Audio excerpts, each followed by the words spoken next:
醒我们圣洁的热情。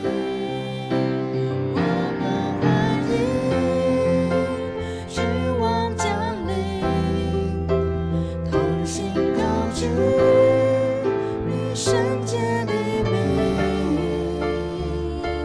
呼叫天窗打开，春雨不停息。我们呼喊欢迎君王降临。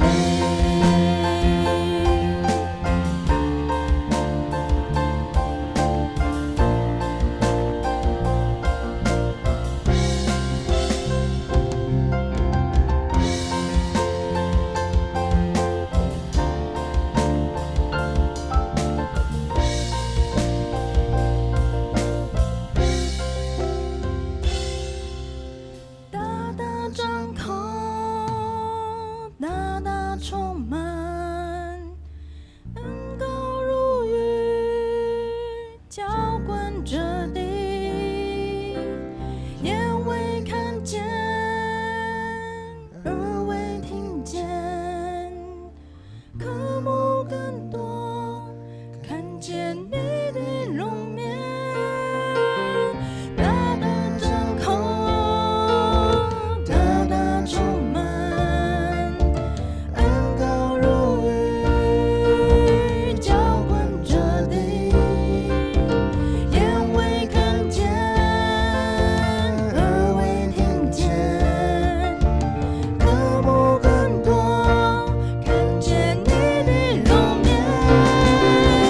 大大张口，大大充满，恩膏如雨，浇灌着地，眼未看见，耳未听见，科目更多，看见你的容面。我们欢迎君王降临，渴望看见你的彰显，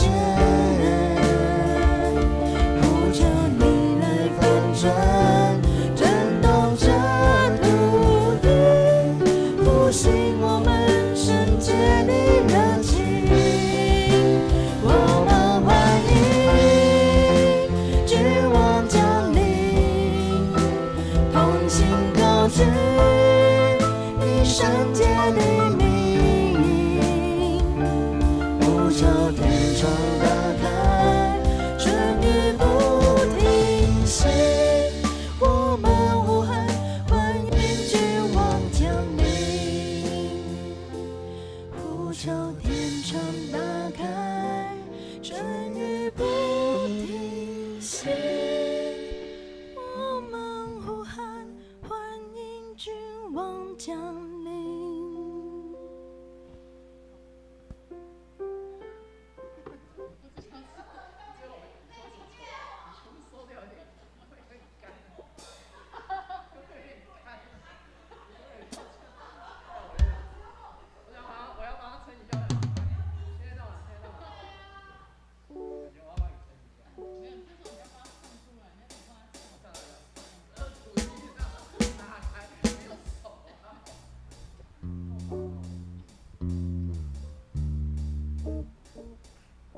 需要跑吗？不用了。是 G 哦，是 G 到 A 哦，我不能 A 到 B 太高了，A 到 B 太可怕。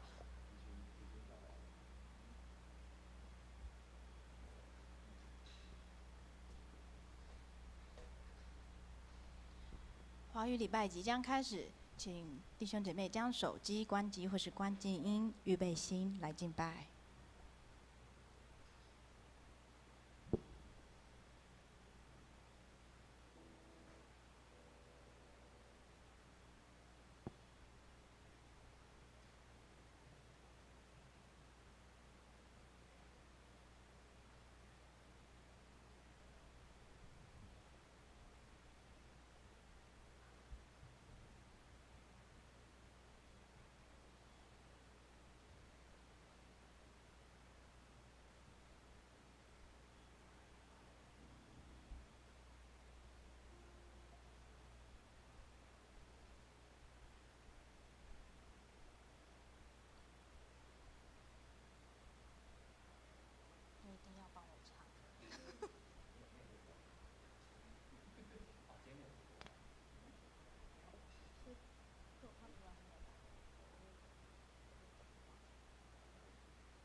各位弟兄姐妹平安，感谢主耶稣。昨天是雨天，今天我们来敬拜的时候是好天气了。现在邀请大家站立起来，那我们可以用我们歌声，用我们身体、我们肢体，掌声来赞美主。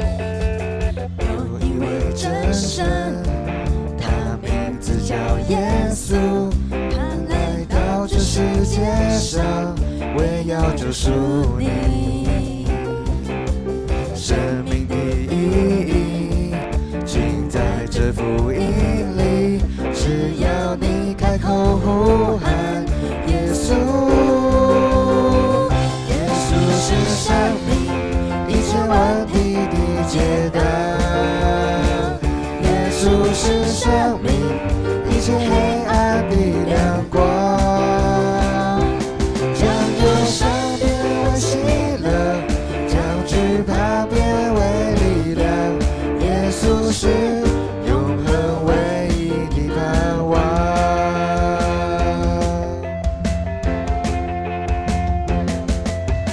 有一位真神，他名字叫耶稣，他来到这世界上，为要救赎你。生命的意义，尽在这福音里。只要你开口呼喊耶稣，耶稣是生命一切问题的解答。耶稣是生命一切黑暗的亮光，将忧伤变为喜乐，将惧怕变为力量。耶稣是永恒唯一的盼望。跟旁边的邻居说，耶稣是我们的盼望，耶稣就是我们的盼望。有一位真神，他名字叫耶稣，他来到这世界上，为要救赎你。生命的意义，尽在这福音里。只要你开口呼喊耶稣，耶稣是生命一切问题的解答。耶稣是生命一切黑暗的亮光，将忧伤变为喜乐，将惧怕变为力量。耶稣是永恒唯一的盼望。耶稣是生命一切问题的解答。耶稣是生命一切黑暗的亮光，将忧伤变为喜乐，将惧怕变为力量。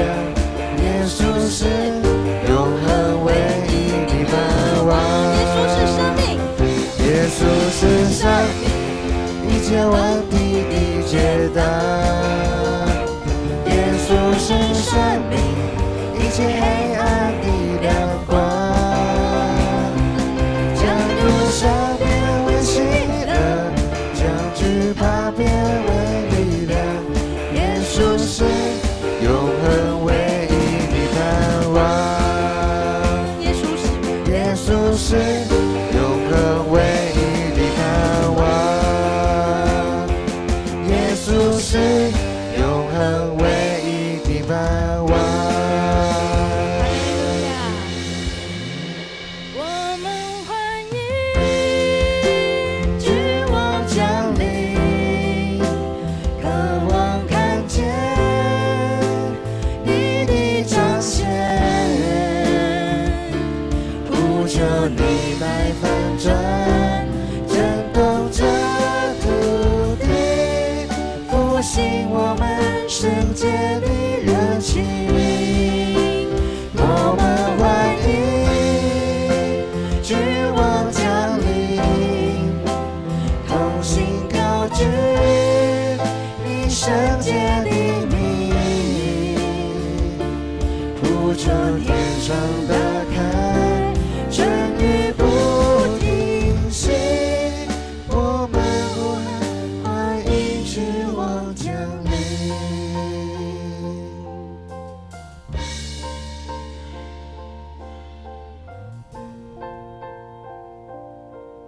宇宙的中心，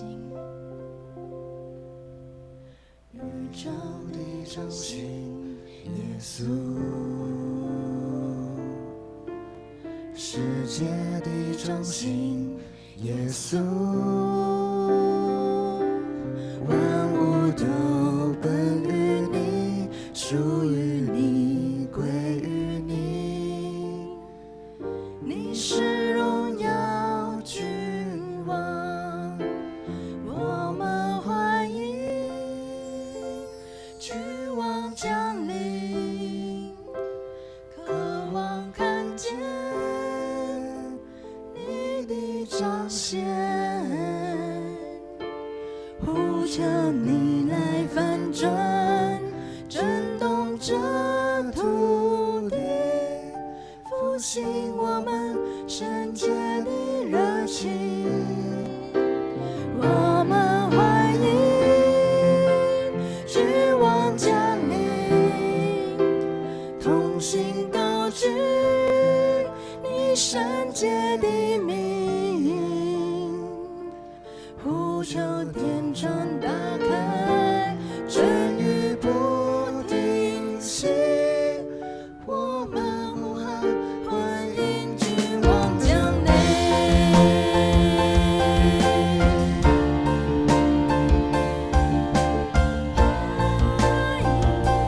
你的降临，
界的名，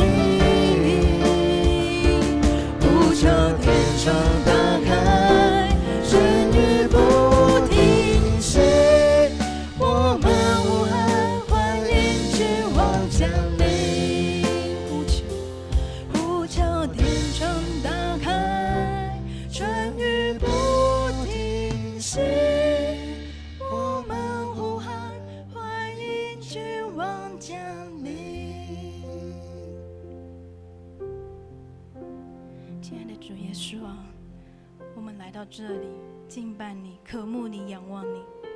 我们欢迎你的到来，因为你是我们永恒唯一的盼望。你在我们干枯的时候，你充满我们的灵，将我们的灵充充满满的赐下你的恩惠。主啊，在这里献上我的一切，求主保守我们接下来的道路。孩子这样祷告是奉主耶稣基督的圣名求，阿们。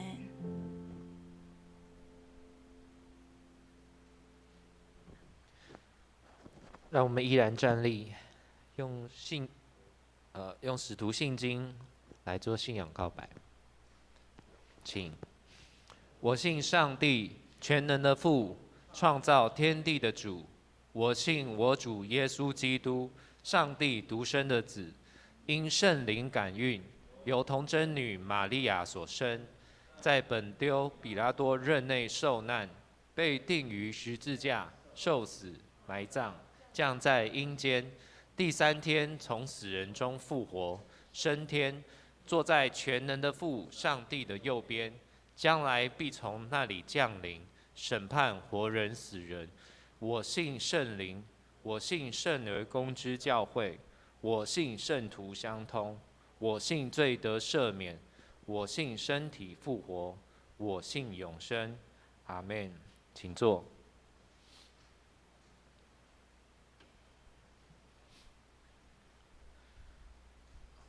我们预备心来奉献，请奉献的同工。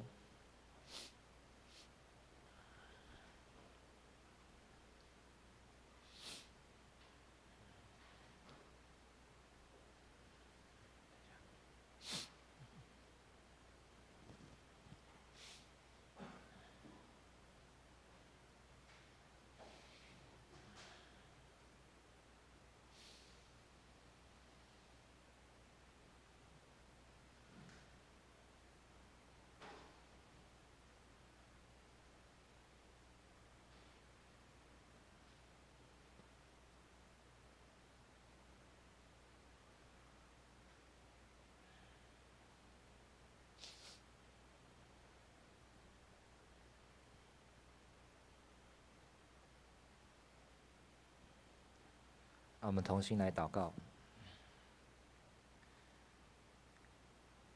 亲爱的天父，感谢你再次召聚我们来到你的面前，谢谢你透过刚才诗歌安慰我们，让我们在平常非常忙碌的生活当中再次得到安慰。谢谢你在圣诞节期要来临的之前，给我们这样的诗歌，让我们再次知道主你是如此的宝贵。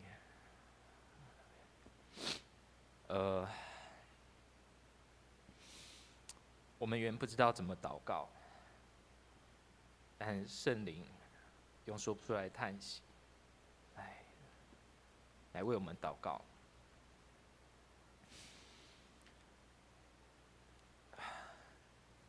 亲爱的天父，谢谢你，让我们有这样的福分，能够在这样的事工当中，求你祝福在座的每一位弟兄姐妹，每一位同工，在我们这样疫情当中有许多困难，或工作当中遇到许多压力，或者在学业当中遇到许多困难，主啊，你的智慧要来加添我们力量，帮助我们面对所有的挑战。谢谢主，在这样的世代里面，帮助我们成为一个光一个盐，照着你的话来影响这个世界。谢谢你，也谢谢你，让我们有够用的恩典来献上。这时候我们也要用主你所教导我们的主祷文来一起祈祷，说：我们在天上的父，愿你的名尊你的名为圣，愿你的国降临，愿你的旨意行在地上，如同行在天上。我们日用的饮食，今日赐给我们，免我们的债，如同我们免了人的债，不叫我们遇见试探，救我们脱离凶恶。因为国度、权柄、荣耀，全是你的，直到永远。阿们。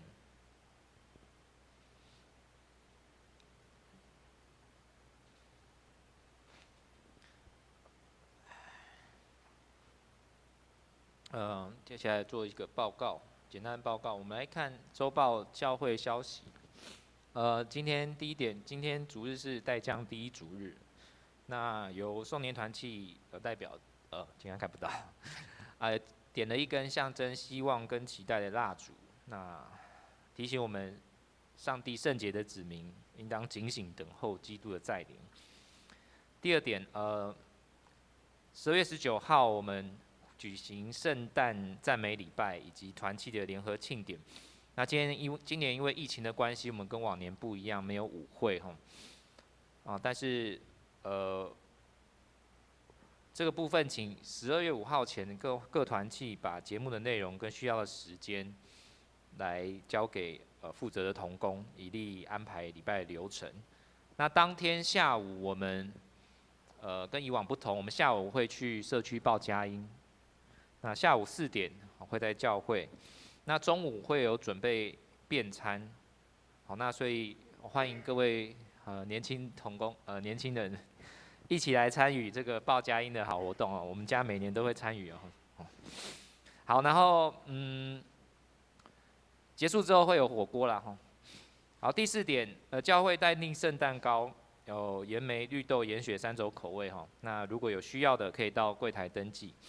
第5点，教会明年度很漂亮，那个月历已经放在1楼了。那如果有需要的话，原则上1家1份那如果有需要的话，可以到下面去登记索取。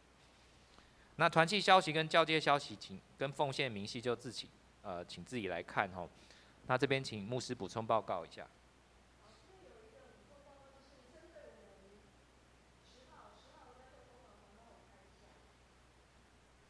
好，这边就是我们明年度开始，为了符合我们教会的财务，其实都是很透明、很清楚。但是因为我们要符合会计师的认证，所以我们其实这几年来一直朝向一个很标准的财务做账的原则在走。所以从明年开始呢，我们要请大家配合的一件事情，就是我们明年起，我们的奉献袋，就是我们。奉献袋上面就不再出现联名的这样的情况，就是不管是夫妻联名，还是父子联名、父女联名、母子联名、母女联名这种，就是一个奉献袋就是一个名字，好，一个人就是一个号码，好，一个人就是一个号码。比如说以牧师家，我们就是林义杰一个袋子，然后我一个袋子，然后子瑜一个袋子，子群一个袋子，子爱一个袋子，就是一个人一个袋子，好，就不再做联名，因为这样子才能符合会计师那边因为我们是财团法人，好，那我们中会总会都是财团法人，那最近其实已经好几年了，我们就一直要朝这个会计制度符合它去让会计师认证这样，那这个是算是最后一个快要到尾声的一个步骤了哈，所以从明年开始呢，我们就要正式就是以约定奉献袋来讲。就是可能你一家人会放在同一个格子里，但是比如说像牧师家就5个人，加牧师我说6个人，我们就6个人的袋子可能都会放在同一个格子里。好，因为如果一个人一个格子，怕楼下那个奉献柜的格子也不够用这样子，所以一个人一个奉献袋，好，这样子有了解哈。就是那我们从12月下个月就先来试营运一下，让大家习惯一下，就是一个宣导期啦。所以从下个月开始，当然，如果你的约定奉献袋，因为这是从年初又用到年尾，如果你的约定奉献袋上面已经是2个人的名字，好，比如说林义杰、黄之梅这样子，那你下个月呢，就不要为了最后这个1个月还要再去拿一个新的袋子，我们就可以在背后，在12月的这边，我们就分开写。比如说，假如我们以前就是林义杰、黄之梅5000，假如是这样，那我们就自己分。好，比如说林义杰2500，或者黄之梅2500，或者林义杰3000，黄之梅2000，或者是就是自己分啦，你们自己夫妻或者是父子母女，你们自己瞧好那个数字奉献的金额，这样就可以了。好，所以从下个月我们就开始试办，好试办。那从明年1月开始，我们就要正式这样子来做，这样好这个部分，所以这个部分要请大家配合一下，好，谢谢。好，谢谢牧师的报告。那我们现在来一起攻读今天的圣经。今天的经文记载在路加福音21章25到28节。那我邀请各位兄弟姐妹一起来念。好，第25节，请。日月星辰要显出预兆，地上的邦国也有困苦。因海中波浪的响声而惶惶不安，人想到那要临到世界的事，就都吓得魂不附体，因为天上的万象都要震动。那时，他们要看见人子带着能力和大荣耀驾云来临。一有这些事，你们就当挺身昂首。因为你们得救赎的日子近了。讲到，牧师要用得着救赎的日子来分享，时间交给牧师。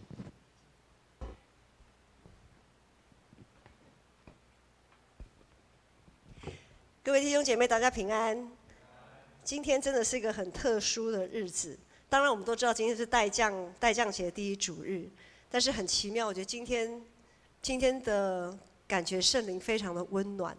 好，今天不论是主理牧师还是我们的司会，我们分别在台语堂跟华语堂都有点哽咽。哈，因着耶稣的爱，我们曾经这样子的经历，曾经这样子的耶稣陪伴我们一起走过。好，所以非常的感动。今天不论是在台语堂还是华语堂，都非常的感动。好，今天一开始进入代降节，那教会的节期呢，我们今年有一个新的布置，今年的布置跟以往不一样。我们请音控同工放下一张 PPT， 下一张，对，这个是我们，因为我们被 PPT 挡到了 ，PPT 的后面就是这样。好 ，PPT 这个荧幕升起来，我们后面就是这样子。这个跟以往的布置有没有发现有哪里不一样？有一只鹿在那里，对不对？我是不晓得是谁的 idea 啦哈，但是当牧师来看这个画面的时候，就上个礼拜我们布置圣诞节嘛，当牧师走上来这样看的，其实牧师很感动。牧师第一个念头就是代降，期待主基督的再临，那个迫切的期待，就像这只鹿切切渴慕溪水。我们在这个大灾难，常常发生大灾难的日子，我们是怎样期待主基督的再临呢？我们期待的对象是不是主基督？好，我们圣诞节有双重意义，一个是我们是纪念耶稣基督，他当时道成肉身，降世为人；还有一个更重要的含义，就是活在2021年底的现在的我们，我们期待的是什么？是主基督他再次的降临，他再次的降临。在进入代降节主日礼拜的经文，我们就跳脱我们平常礼拜1到礼拜6，我们目前在读以西结书。好，那我们就跳脱了那个以西结书的脉络，我们进到今天特别在代降节，我们会发现代降节1、2、3、4主日的经文就特别不一样哈。那今年呢，代降第1主日经文是路加福音书21章，就是耶稣要预言圣殿即将被拆毁。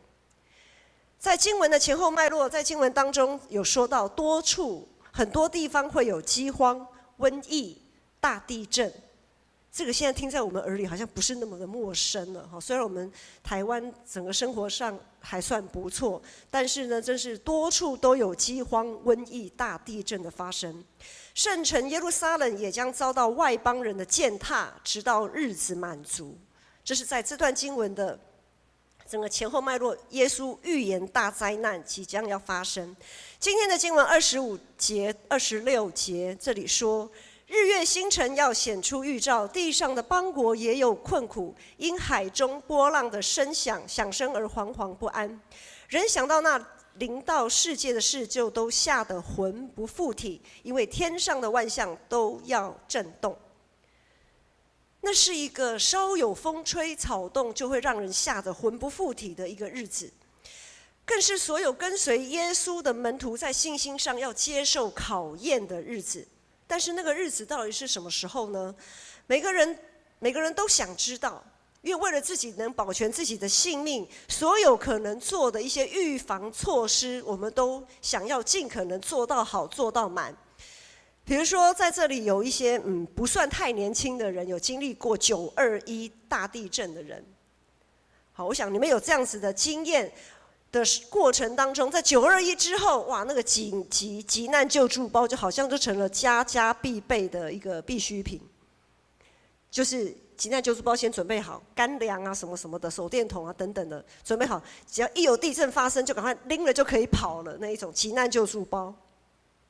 所以呢，不管是地震的警报系统，还是台风的台风警报，这些警报国家级灾难性的警报系统，仅仅就是为了要争取这么复杂的系统会来被设计出来，就是为了要争取那短短的能够得到能够救命的那我们讲说救命的黄金时间呐，哈，就是能增加自己能够得救的这样子的机会。因为我们人没有办法像动物那么敏感、那么敏锐于环境的变动。有的时候我们讲说，好像大地震什么灾难前，鸟啊、什么成群啊，还有什么老鼠啊，统统跑出来的那种，就是动物就很敏锐于这种灾难。这人就是没有办法，好，人受限于我们的五官各样，或者我们要说，上帝这样子设计我们，就是为了要我们学习依靠他。好，人的软弱常常会让我们想要知道灾难发生的确切时间，但就在耶稣做了这样子惊天动地的警告之后，他却说：“灾难发生的时间我不知道，没有人知道，只有父上帝知道。”哇，问题就来了呢。什么问题呢？对于目前凡事都讲求科学证据的时代啊。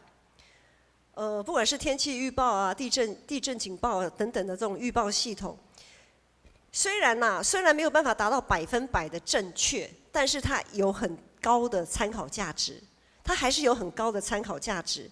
问题就在于我们对于那个警报系统的敏感度。当警报系统响起的时候，或者当警报系统开始告诉你有什么样的灾难要发生的时候，在警报响起的那个当下，我们要做的反应是什么？我们会做什么反应？这是我们当下要去做的决定。当地震警报响起的时候，我们是要决定第一个最要紧的。前一阵子还看到一个新闻哈，我们这边有佑书嘛哈，检测一下，就是。他这个新闻是说，地震警报响起的时候，你第一件事其实不是开大门啊。当然，你如果刚好站在门旁边，你可以把它打开。第一件事，他说，第一件事你远远的，如果现在门在那边，你远远的还要跑去开大门，这个动作是错的。他说，你第一件事呢，就是要先躲在坚固的，就是桌子底下，先去找遮蔽物。他说，开大门是错误的，除非你刚好在旁边。他说，如果这个地震已经大到门会扭曲哈。那就是你一定要就地，要先找遮蔽物，才是最正确的这个反应，好，才是最正确的反应。好，所以呢，我们就要去下判断了。当警报系统响起的时候，我们的反应第一个是什么？我想不晓得有没有人经历过一种经验，就是瓦斯上的那个炉火忘记关，好。可能你自己没有经历过，或者你有听别人好的经验是，当瓦斯炉火忘记关的时候，它就会锅子里的东西就烧焦，然后开始冒烟啊，然后可能就是你如果刚好人又不在家，哇，那这个马上火灾就会快要发生了，对不对？然后可能邻居就会先看到，就开始通报119。不晓得大家有没有这样子的这种很惊慌害怕的经验过？前一阵子那个子瑜有一位大学同学，他来我们家玩，他就很客气，他就带着他的和牛，好，带着和牛来跟我们分享，好，和牛来煎牛排这样子。好，我们就一群人啊，年轻人就在那边研究怎么煎啊，好，研究怎么煎，怎么样煎的好吃这样。就我们就很专注在那个炉子上面煎那个和牛。突然啊，煎着的过程当中，突然警报声大响。我来让大家听听看教会的警报系统哈。教会的警报系统就忽然就这样响起来了。为什么一声？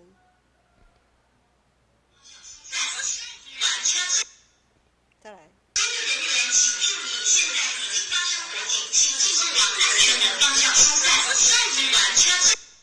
好，这是我们教会的警报系统，就这样子，就整个就响起来了哈。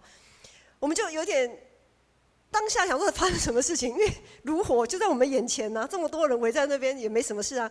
然后我们就抬头一看，哇，那个烟雾弥漫呐，好，整个牧师馆已经烟雾弥漫了。然后我们就赶快把那个抽油烟机就是来不及抽了哈，然后赶快把连纱窗就赶快打开，然后电风扇一台台拿出来吹啊，然后把烟赶快吹到外面去，然后让这个警报系统自己就消音，就是停止这样子。可是后来弄还是没有用，一直响。后来一节牧师就索性跑到3楼办公室，把全教会整栋的警报系统先通通给它关掉，给它关起来。好，然后呢，我们就再继续来煎牛排这样子。就觉得很无奈又很好笑。然后当天晚上，那个子爱他们学校，因为他现在9年级，明年要考试嘛，所以他们都有夜自习，就是晚自习啦。好，学校留下来到9点，然后9点就结束回来这样。然后他那天9点多回到家里，我们就跟他分享这件很好笑的事情，这样，他就说：“哦，原来那个是我们家的警报系统哦。”他在建成国中，他们在夜自习也有听到。他说：“原来那是我们家的哦，这样子就，所以很多时候我们就是面对这种警铃哦，这种警报系统，我们有的时候真的是会，有的人，有的邻居，当天的邻居可能会有点惊吓哦，发生什么事？你看，连建成国中都听得到，那我们的旁边、隔壁、对面就也听，应该也是听得会更清楚，他们就会觉得很惊吓，发生什么事？”好，那对于在6楼牧师馆，我们还在那边继续拿电风扇吹，然后拿电风扇吹啊，开窗户的人，我们会觉得真的又无奈又好笑。好，那对于子爱来讲呢，这个警报系统可能觉得啊，这如果跟我没有什么关系，不知道哪来的那个警报这样子。所以呢，面对警报系统，我们可能大部分可以分成3种反应，一种就是刚才讲的，就是惊慌失措，要么就是很无奈又好笑，要么就是与我无关。好，对于耶稣的预告啊，这段经文耶稣在预告了一个大灾难即将发生，那门徒是抱持怎样的态度呢？我们从经文的脉络可以看来，门徒对耶稣这个大灾难性的警告，似乎觉得，好像跟我没什么关系，无关紧要。好端端的提什么世界末日啊，好端端的提什么瘟疫、饥荒、大灾难啊。好端端的干嘛提什么耶路撒冷圣城？圣城，拜托，这上帝的圣殿呢，怎么可能这样毁灭呢？好，而且呢，在这3年多来，这些门徒跟随着耶稣，耶稣对这些门徒来讲，就好像是随传随到的消防队员呐，因为感觉上对他们来讲，耶稣好像没有什么事情是他解决不了的。好，没有什么事情是耶稣解决不了的。虽然耶稣有一些言行举止让门徒有点摸不清头脑，找不到头绪这样子，但是呢，他们知道耶稣相当可靠。好，他们知道耶稣相当可靠。好，耶稣的警告听在门徒的心里，就好像船过水无痕这样子。所以耶稣也持续的警告门徒，劝告门徒要警醒谨慎。在路加福音21章这里的段落也有说到，你们要谨慎，免得被贪食、醉酒和今生的忧虑压住你们的心。那日子就忽然临到你们。我们平常的日子一天一天就这样子过去，即使有一些崎岖坎坷，有一些挫折，我们也是靠着耶稣这样子跨过了一些重重的障碍。但是对于这种灾难性的警告，特别是这种没有办法靠自己一个人的力量，需要靠群体的力量来去面对的这样子的灾难性的警告呢，我们常常有的时候是觉得很无奈的。然后这种无奈的心情其实会消磨我们的斗志，也会让我们的警戒会失去该有的警戒。比如说最近其实这几年来都在提一个全球暖化的议题，都在讲全球暖化。联合国已经发出严重的警告，许多的那种气候极端的气候已经在各大洲造成很严重的影响，造成很严重的灾情。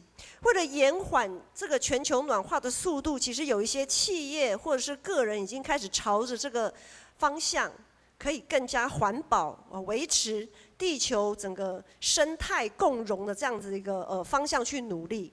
然而这些暖化的现象，即使是这么历历在目啊，甚至我们就是有的时候可能也经历到了。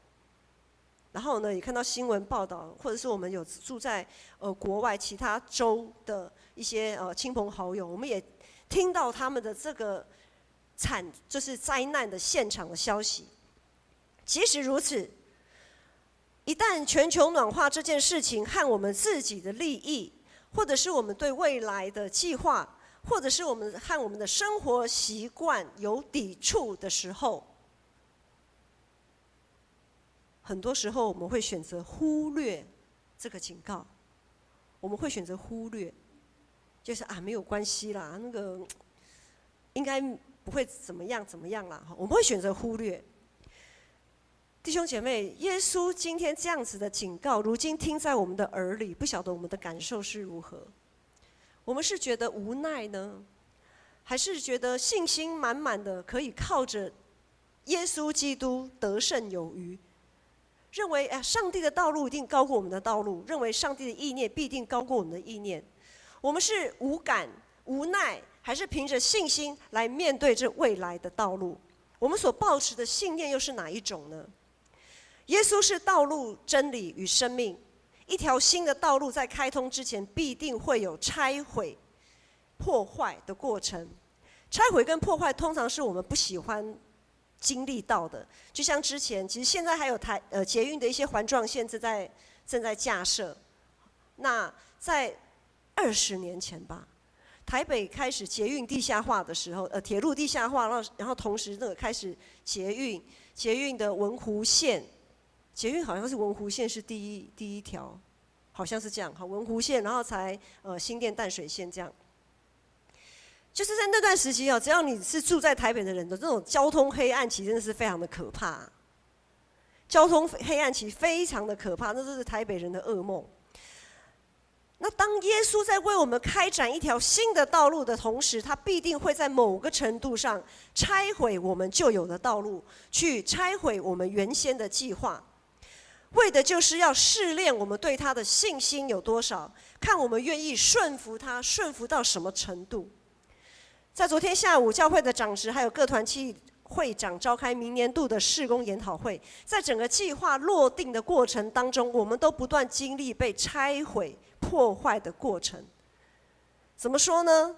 我们有许多过去的习惯、过去的传统，甚至于我们过去的在我们专业上的认知，觉得以前这样做就很好啊，为什么现在要换？好，为什么以前这样，我以前就是那样，为什么未来要去调整？为什么有很多的为什么在我们的同工的思考里面，也在互相的在开会的过程当中，在会议的过程当中，这样子去讨论、去磨合这样子。我们有许多过去的经验要被挑战，要被转移，要被转换。但是呢，只要我们是为着主耶稣基督的教会来图谋，当这条路不通的时候，上帝必会开出另外一条新路给我们。感谢主，几乎所有的长职同工，应该是全部的长职同工，在整个会议的过程当中，我们充分的讨论，最后呢，我们都达到了一致的共识，我们愿意凭着信心来顺服，彼此成全。今天的经文27节、28节这里说，我们一起来读27节、28节，一起来请。那时他们要看见人子带着能力和大荣耀降临来临，一有这些事，你们就当挺身昂首，因为你们得救赎的日子近了。若我们在平常的日子里面学习信靠顺服，我们就能在大灾难来临的时候，我们可以看见上帝的荣耀。但是信心绝对不是纸上谈兵，信心绝对不是说了就算，信心是要用实际的行动去做出来的，去让我们的信心可以，就是信心若没有行为是死的。所以若我们没有平常很认真的操练自己对主耶稣的信心，那么一旦大祸临头的时候，我们就一定会吓得魂不附体，惊慌失措。上个礼拜一节牧师他有提到，在我们家过去有一段非常惨淡的日子，那个是我们准备开业哈，就是自己做老板，自己做生意，我们开业，然后呢就一路走向失败的日子。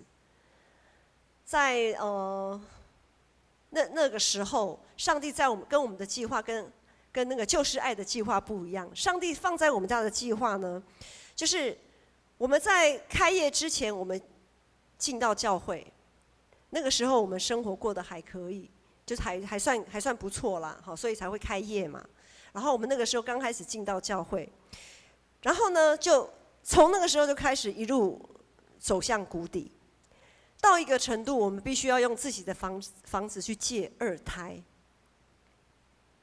好，对这个有概念的人就知道，要借二胎到借二胎的程度，就是负债累累。我们每个月都被债务追着跑。当时子瑜、子群他们正读幼稚园中班、大班那个年纪。然后在这个之前，我们有送他们去才艺班、才艺教室学那个创意的美劳创作，去学美劳创作。他们大概在1年前，往前推1年多前，然后他们去学才艺班美劳创作，然后我们就家庭还不错嘛，好，然后就开业嘛，好，然后就开始就往下走了。然后在往下走的过程当中，因为他们其实学的也还不错，他们也很有兴趣，学得也很开心，那个老师也很好。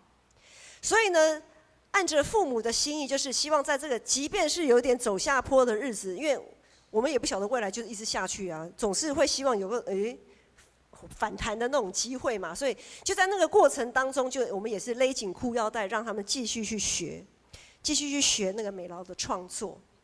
所以为了在这样的过程当中，主耶稣带领我们再一次的回到教会。因为我们后来开业的时候，因为公司比较忙，所以我们那个时候就暂时离开了教会。那也在这个走下坡的日子，我们又回到了又回到了教会，就是我们的母会。然后在还是一路走下坡的过程当中，我们过得就像捡玛纳的日子。其中有一个月那个月底哈，因为他们的才艺教室的费用是3个月，就是一季缴一次学费，刚好到了那个月，月底就是那一期要结束了，要开始缴下一期的学费了。那个月呢，一节牧师的收入刚好有10万块，10万块，那我们11奉献嘛，我们就要奉献1万块，对不对？可是他们的学费刚好是9600。如果我们11奉献了，那个就没有学费就没有办法再缴学费了。所以我们在月初就面对10万块领进来，债务还一还，剩不多少。然后呢，算一算，其实也没有多少数字啦，就是掐指一算就知道，说我11奉献了，他们就没有办法继续学了，就这样。所以我们那个时候，其实我们那个时候没有做很多的考虑。我们当下就做了一个决定，也做了一个祷告，我们还是拿去11奉献了。我们的祷告说，如果上帝就在让他们就学到这个月，学到这一期结束，那就这样子吧。我们说上帝啊，如果你的心意就是让他们学到这里为止，那我们就顺服，就学到这里为止。当我们挺身昂首仰望上帝的日子，那就是我们得救赎的日子。当我们挺身昂首仰望上帝的日子，就是我们得救赎的日子。怎么说呢？因为我们不再被自己的欲望捆绑，我们不再被自己的计划来束缚住。我们不想成为那颗落在荆棘地的种子，被今生的忧虑、被今生的钱财、厌乐给挤住。当我们在那样子的日子，当我们挺身昂首仰望上帝的日子，我们就得到救赎了。结果上帝非常奇妙，在那个月底，就在我们预备要做结束之前的几天，上帝竟然用一个很奇妙的方式，他呼召一位姐妹。这个姐妹也不是我们教会，就是不是我们母会的姐妹，因为那时候我其实也才受洗没多久，好，才刚信主没多久。我认识不了多少的人，但是那个时候我就有参加彩虹妈妈的服事，好，就是这位姐妹，她就说，上帝感动她去领1万块给我。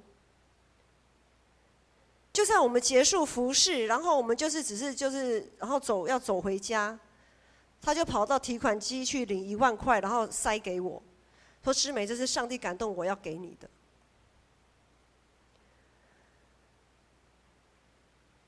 他们的学费就有了，他们可以继续学。上帝的道路果然高过我们的道路啊！刚刚说到那位姐妹是我在彩虹妈妈的服事里面，这个跨教派事工现场遇到的姐妹。当我们家一路向下坡，仍然持续往下坡，债务负债到要借2胎的那个过程当中，家族里的人常常对我说一句话说，既然你有这么多时间跑教会，你怎么不去赚钱呢？教会又不会给你钱，你还要奉献。既然你有这么多时间可以跑教会，你怎么不去帮忙赚钱呢？但是主耶稣说，我们若先求神的国、神的义，我们所需要的他必加添给我们，这是他的应许。弟兄姐妹，当我们抬头，当我们挺身昂首仰望上帝的日子，就是得救赎的日子啊！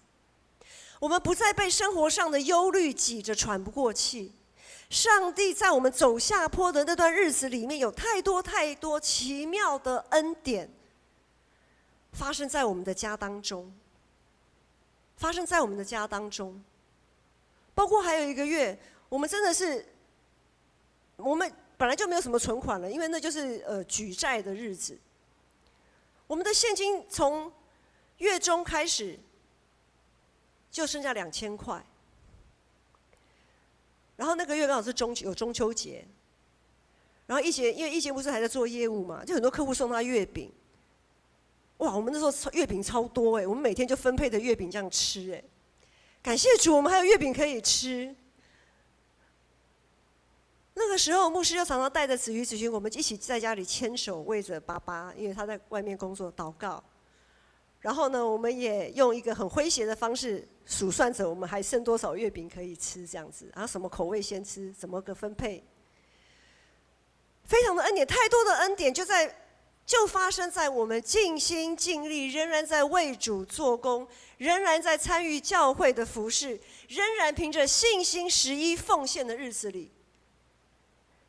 那些恩典就发生在这样子的日子当中，所以并不是牧师好像很不通情理的来呼吁你们要先求神的国，先求神的义，因为牧师自己本身亲自这样子经历到那样子的甘甜，若不是我们愿意跨出自己的安全范围，那是尝不到的。牧师多么盼望你们每一个人都能尝到主恩的滋味，因为那个是忘不掉的。那样子的滋味，那样子的力量，才能帮助我们在未来，即便真的大灾难发生的时候，我们可以靠着那个继续向前走。并不是说日子一定会回转到怎么样的程度，但是我们的心里有确据，我们知道我们的主与我们同在，我们知道我们即将就是死就死吧，我们知道我们死后我们要去哪里，我们总是知道我们未来是到哪里去。弟兄姐妹，在我们的生命旅程当中，或许有难以承受的重担，或许有许多无法抹灭的创伤。我们所计划的道路，或许正经历上帝不断对我们拆毁，他不断要我们转弯，他不断破坏我们现在正在走的这个路径。甚至于有的时候，我们对于未来的局势，我们充满着惊慌，魂不附体。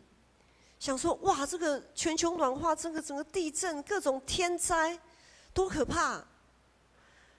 今天在代降节第一主日，我们要好好检视我们自己对主耶稣的信心，好好的调整自己的眼光来回转向他，在那条如临大敌的未来的道路上，在各种兆头好像都似乎指向毁灭、失败的日子里面，若我们愿意昂首挺身仰望耶稣的全能，将一切交给他，继续忠心的回应他的呼召，顺服他的带领，那么那些挺身昂首仰望主耶稣的日子，就必定是我们得着救赎的日子。牧师再说一次，当我们愿意不是头低低的一直在思考自己的难处，而是抬头啊，当我们抬头仰望主耶稣的日子，那就是我们得救赎的日子。我们要来唱这首回应的诗歌。耶稣真的是我们永恒唯一的盼望，耶稣是我们永恒唯一的盼望。盼望这首诗歌能够成为我们在未来的日子里的一个力量。我们一起起立来唱这首诗歌。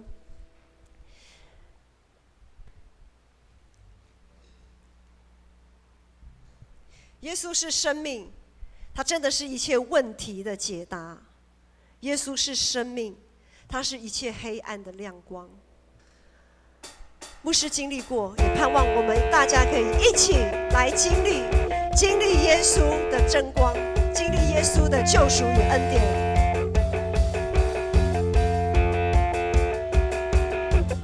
有一真神，他名字叫耶稣，他来到这世界上，为要救赎你。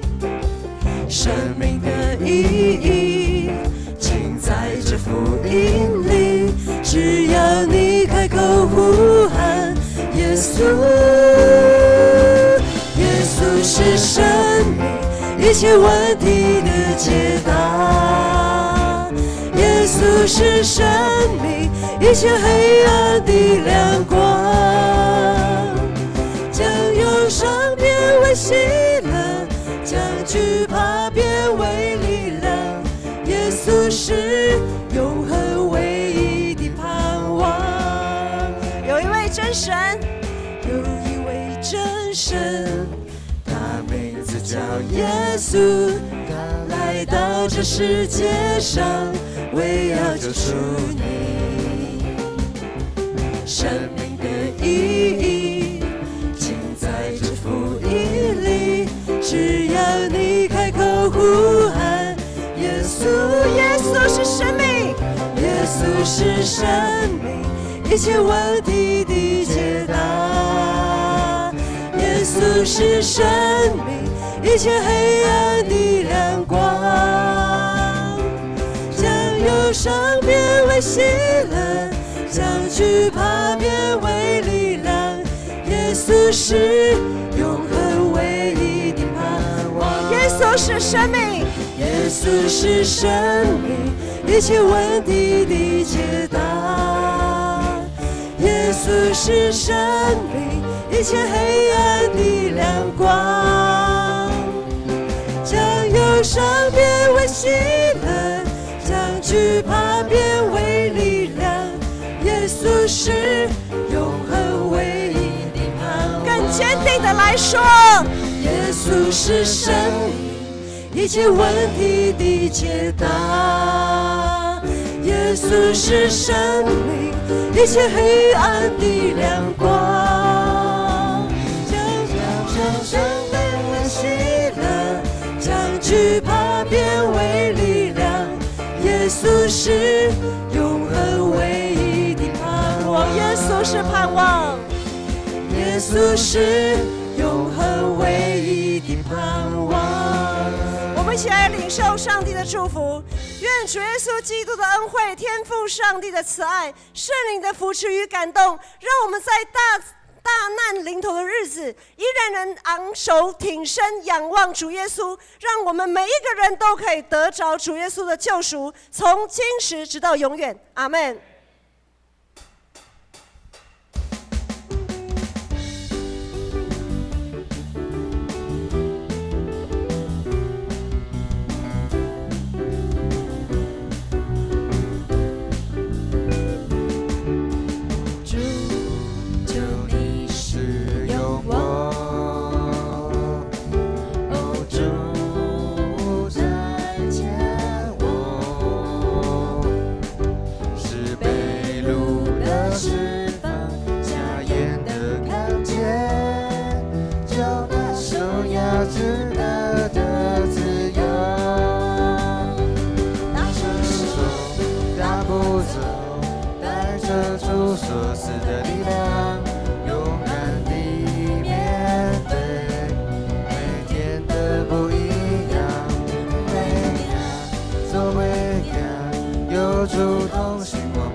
带着主所赐的力量，勇敢